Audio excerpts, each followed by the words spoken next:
जय माता दी। स्वागत है फिक्शन वर्ल्ड में, जहां कहानियां सिर्फ सुनी नहीं जाती, महसूस की जाती है।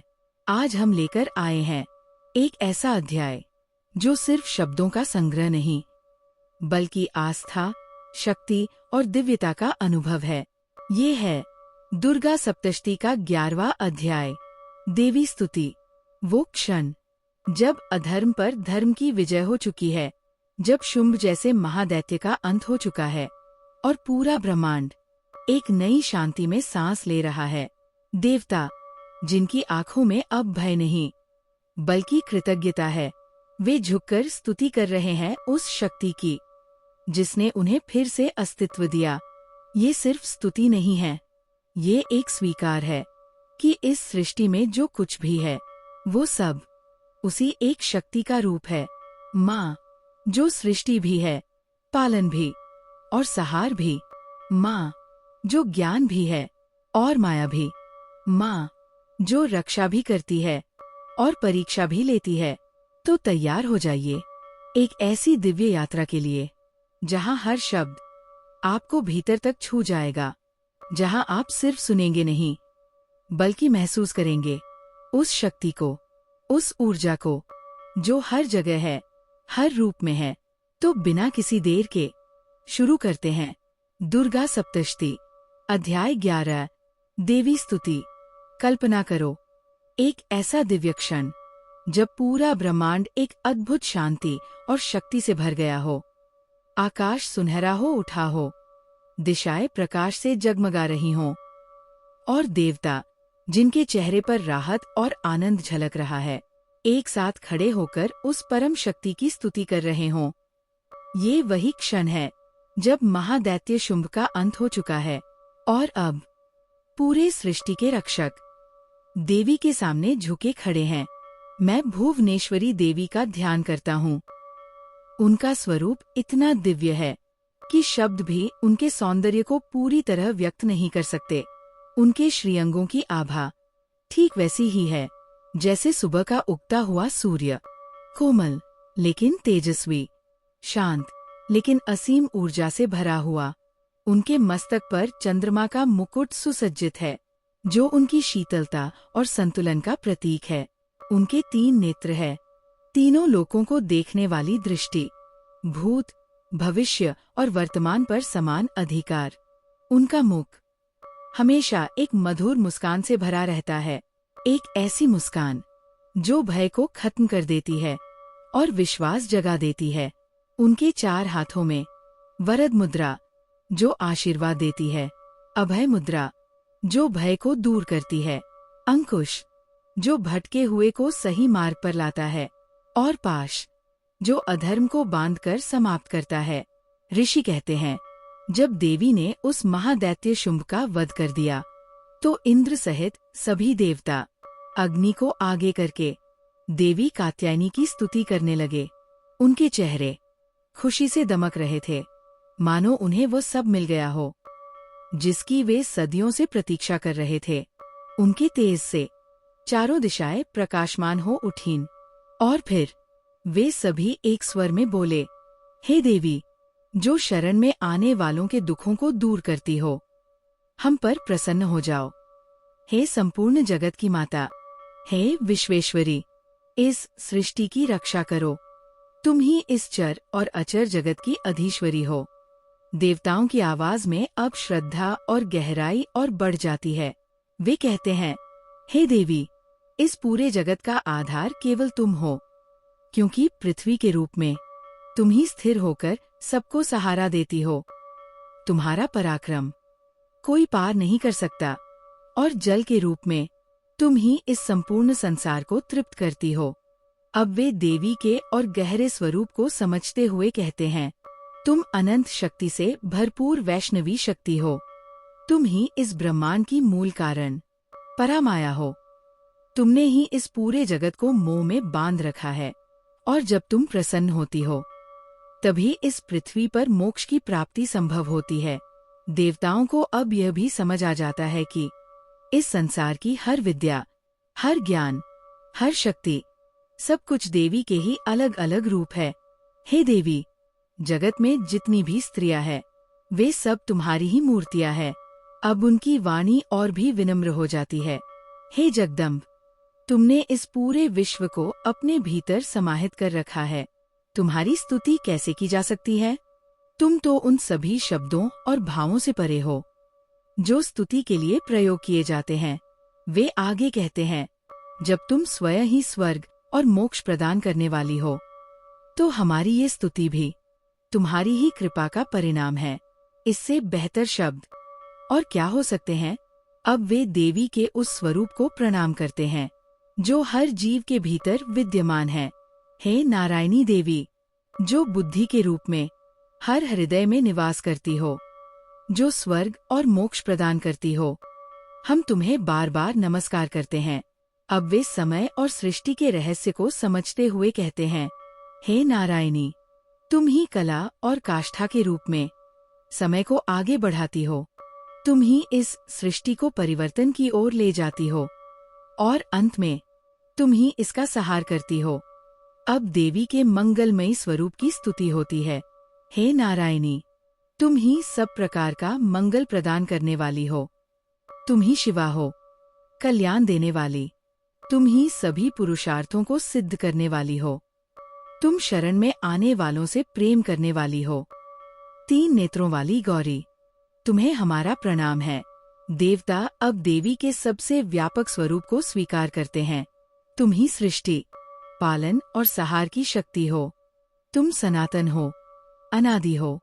तुम ही गुणों का आधार हो और तुम ही सभी गुणों से युक्त हो। अब उनकी प्रार्थना और भी भावुक हो जाती है। हे नारायणी देवी, जो शरण में आए हुए दीन और पीड़ितों की रक्षा करती हो, जो हर पीड़ा को दूर करती हो, हम तुम्हें बार बार प्रणाम करते हैं। अब वे देवी के विभिन्न रूपों का वर्णन करते हैं। जब तुम ब्रह्माणी रूप धारण करती हो, तो हंसों से जुड़े विमान पर विराजमान होती हो और कुश मिश्रित जल का छिड़काव करती हो। जब तुम माहेश्वरी बनती हो, तो त्रिशूल, चंद्रमा और सर्प धारण करती हो और महान वृषभ पर सवार होती हो। कौमारी रूप में तुम मोरों और मुर्गों से घिरी रहती हो और महान शक्ति से युक्त होती हो। वैष्णवी रूप में तुम शंख, चक्र, गदा और धनुष धारण करती हो। वाराही रूप में तुम अपने दांतों पर पृथ्वी को उठाकर रखती हो। नृसिंही रूप में तुम दैत्यों का विनाश करती हो और तीनों लोकों की रक्षा करती हो। इंद्र शक्ति रूप में तुम सहस्र नेत्रों से प्रकाशित होती हो और वज्र धारण करके वृत्रासुर का संहार करती हो।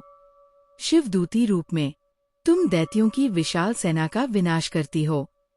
चामुंडा रूप में तुम विकराल स्वरूप धारण करती हो और मुंडमाला से सुसज्जित रहती हो। अब देवता देवी के उन सूक्ष्म रूपों को भी प्रणाम करते हैं। तुम ही लक्ष्मी हो, तुम ही लज्जा हो, तुम ही महाविद्या हो, तुम ही श्रद्धा, पुष्टि, स्वधा, ध्रुवा और महारात्रि हो। तुम ही मेधा हो, तुम ही सरस्वती हो, तुम ही ऐश्वर्य, तुम ही पार्वती, तुम ही महाकाली हो, तुम ही संयम की देवी और सबकी अधीश्वरी हो। अब स्तुति अपने चरम पर पहुंचती है। हे सर्वस्वरूपा देवी, हे सर्वेश्वरी, हे सभी शक्तियों से संपन्न दुर्गे, हमारे सभी भय दूर करो। हे कात्यायनी, तुम्हारा ये सौम्य मुख जो 3 नेत्रों से युक्त है, हमारी हर भय से रक्षा करे। हे भद्रकाली, तुम्हारा वह त्रिशूल जो ज्वालाओं से प्रज्वलित है, हमारी रक्षा करे।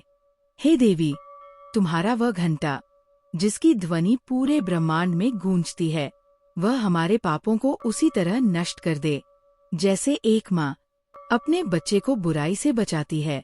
हे चंडिका, तुम्हारा वो खड्ग जो असुरों के रक्त से रंजित है, वह हमारे जीवन में मंगल लाए।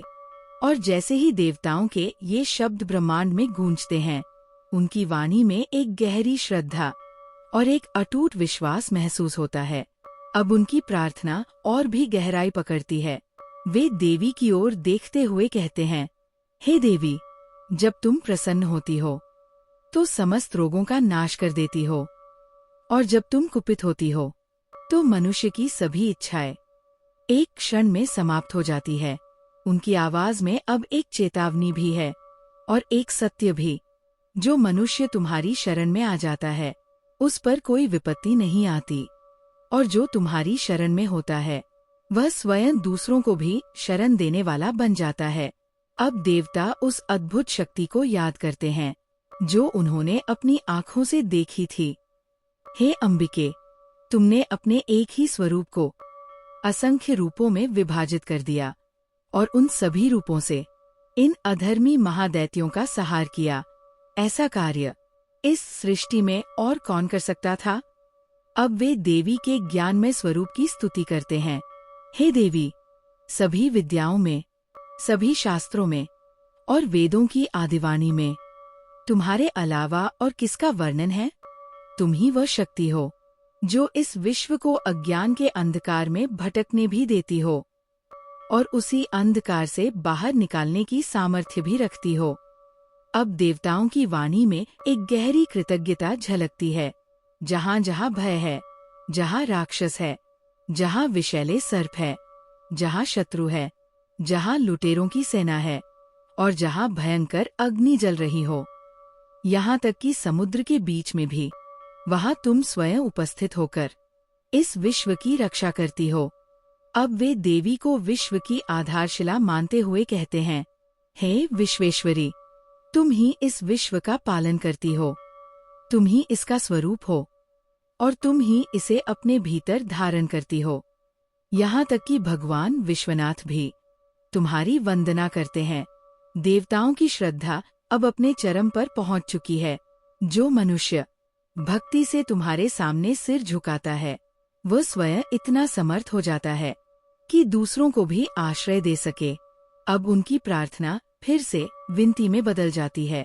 हे देवी, हम पर प्रसन्न हो जाओ। जैसे तुमने अभी अभी असुरों का वध करके हमारी रक्षा की है, वैसे ही हमेशा हमें हमारे शत्रुओं के भय से बचाती रहो। इस पूरे जगत के पापों को नष्ट कर दो और जो महामारी, जो कष्ट, जो उपद्रव इस संसार को पीड़ा दे रहे हैं उन्हें शीघ्र समाप्त कर दो। अब सभी देवता पूरी श्रद्धा के साथ देवी के चरणों में झुक जाते हैं। हे विश्व की पीड़ा दूर करने वाली देवी, हम तुम्हारे चरणों में पड़े हैं, हम पर प्रसन्न हो जाओ। हे त्रिलोक की पूजनीय परमेश्वरी, सभी को वरदान दो। और तभी पूरा वातावरण एक दिव्य प्रकाश से भर उठता है। एक मधुर लेकिन शक्तिशाली आवाज गूंजती है। ये स्वयं देवी की वाणी है। देवी कहती है, हे देवताओं, मैं तुमसे प्रसन्न हूँ। मैं तुम्हें वर देने के लिए तैयार हूँ। तुम्हारे मन में जो भी इच्छा हो वह मुझसे मांग लो। जो भी वर संसार के लिए कल्याणकारी होगा मैं उसे अवश्य प्रदान करूंगी। देवता एक दूसरे की ओर देखते हैं और फिर एक स्वर में कहते हैं, हे सर्वेश्वरी, आप इसी प्रकार तीनों लोकों की सभी बाधाओं को शांत करती रहें और हमारे शत्रुओं का नाश करती रहें। देवी मुस्कुराती है और फिर भविष्य का एक रहस्य प्रकट करती है। हे देवताओं, आने वाले समय में वैवस्वत मनवंतर के 28वें युग में फिर से 2 महादैत्य जन्म लेंगे। उनका नाम होगा शुंभ और निशुंभ। तब मैं नंदगोप के घर में उनकी पत्नी यशोदा के गर्भ से जन्म लूंगी और विंध्याचल पर्वत पर निवास करूंगी। वहीं मैं उन दोनों असुरों का अंत करूंगी। अब देवी अपने और भी भयंकर रूपों का वर्णन करती है। इसके बाद मैं एक अत्यंत भयानक रूप धारण करूंगी और पृथ्वी पर उत्पन्न हुए वैप्रचित नामक दानवों का संहार करूंगी।